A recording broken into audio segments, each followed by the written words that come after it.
Good morning from New Jersey. Dr. Gary here on the road. We sell dental practices nationwide. And we're in 28 states now. Today's topic is, what is something that every buyer of a dental office should should ask? What question should they ask? And they should buy this item too. But what is the one question they should ask? And we'll get into that. One of the most important questions. So as of now, we are in 28 states. We're nationwide. And we have 10 employees, all to service you. And to bring you cutting information. That's what these tapes are about. That's what these videos are about. Our phone number is 201-663-0935. Now, our website is nationwidedentalpracticebrokers.com or dentalpracticeguide.com. You could get a lot of information there, so check that out. We're available to you from 8 to 9 p.m. every day on the East Coast. We work every day except Christmas and Easter. So give us a call. We're available to you, and we help you during the, before you buy or sell your dental office, during the process, and after if there's problems. Everything you're about to hear is for entertainment purposes only. It is not legal or business advice. It's only our opinion. All right? So if you, oh, by the way, if you're going to sell to a DSO, call us first, because we don't, generally they pay our commissions. There's no commission to you. And you have full access of my knowledge and my accountants. Plus, if you work with us, sometimes and often I can get your legal fees reimbursed upon successful closing. So give us a call. I'll be more than happy to help you. And if you need an appraisal or something, we can do that also for you. So what is the one question no buyers ever asked? They never asked me this. In 13 years, I think it's an important question, but no one ever asks. They're concerned about the number of active patients, the number of new patients per month, the hygiene schedule, how far they're booked out, do they have a CAT scan, when is the last time it's renovated, all of these things, right? But what is the one question they never ask? They ask questions about equipment, about the staff, about everything. But the one question no one has ever asked in 13 years is, does the office have a source of energy backup systems, an emergency generator? What happens if the power goes out? What do they have? No one asked the question. I don't know why they don't ask it, but they never asked. In 13 years, no one asked. I've had dentists that have lost power and have lost 4 days, and have lost thousands and thousands and thousands of dollars. They can't do anything. They're dead in the water. They can't do anything. No power. But no dentist, no buyer has ever asked me that question. Is there a source for emergency power generation? So maybe you should think about it. Now, what has happened? We're in year 23 now, January 23. What has happened is the electronics for these battery power cells have gotten so good. No gas. No, there's nothing, you don't need it. Just plug it into the wall initially to charge it up. But they've gotten so good. They now have a unit, and if you do your research on YouTube and so forth, one of these units will power an average house for 2 full days. 2 days for a battery unit. It's a power cell, a giant power cell. I think it's like 5,000 watts. And you go on YouTube, you can hear all about them.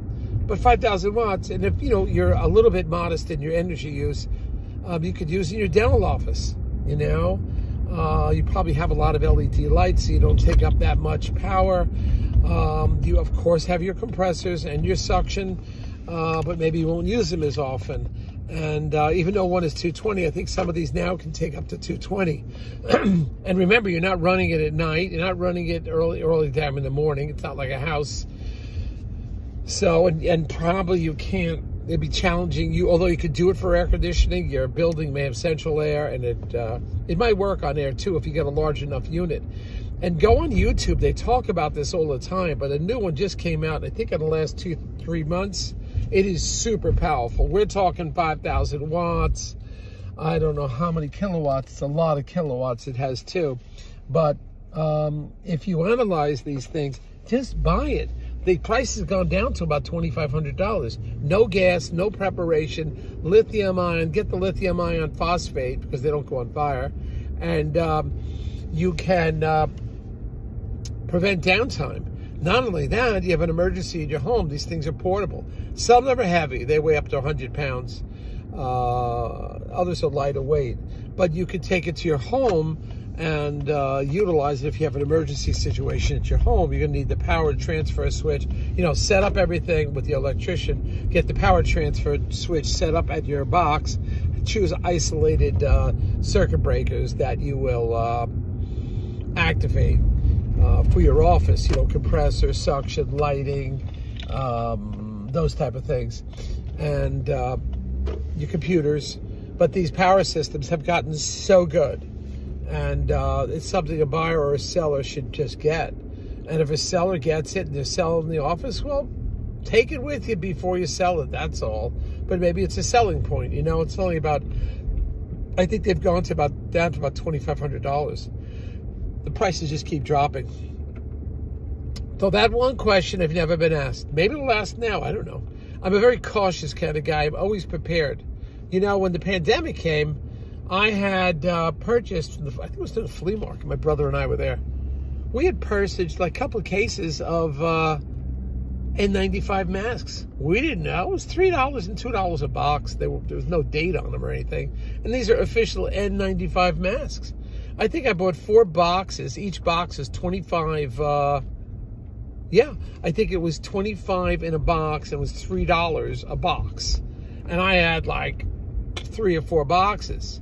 So when the pandemic came, a lot of the professionals and doctors I work with, I started sending out masks to them. They had no masks.